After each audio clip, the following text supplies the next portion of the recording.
ایک دن حضرت صلی اللہ علیہ وسلم لوگوں میں تشریف فرما تھے کہ آپ کے پاس ایک شخص آیا اور پوچھنے لگا کہ ایمان کسے کہتے ہیں۔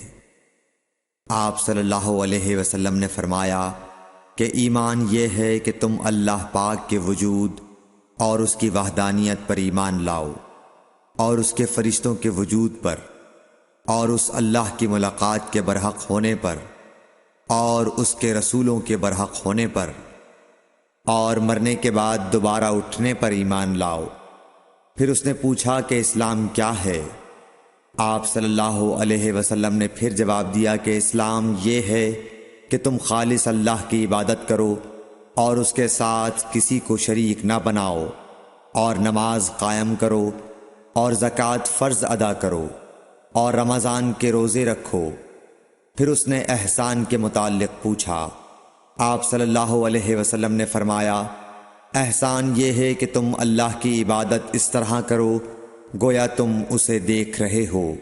اگر یہ درجہ نہ حاصل ہو تو پھر یہ تو سمجھو کہ وہ تم کو دیکھ رہا ہے۔ پھر اس نے پوچھا کہ قیامت کب آئے گی؟ آپ صلی اللہ علیہ وسلم نے فرمایا کہ اس کے بارے میں جواب دینے والا پوچھنے والے سے کچھ زیادہ نہیں جانتا، البتہ میں تمہیں اس کی نشانیاں بتلا سکتا ہوں۔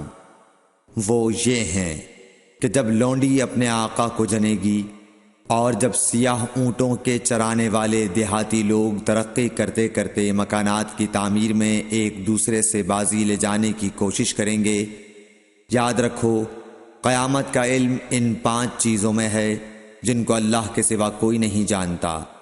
پھر آپ صلی اللہ علیہ وسلم نے یہ آیت پڑھی کہ اللہ ہی کو قیامت کا علم ہے کہ وہ کب ہوگی۔ پھر وہ پوچھنے والا پیٹھ پھیر کر جانے لگا۔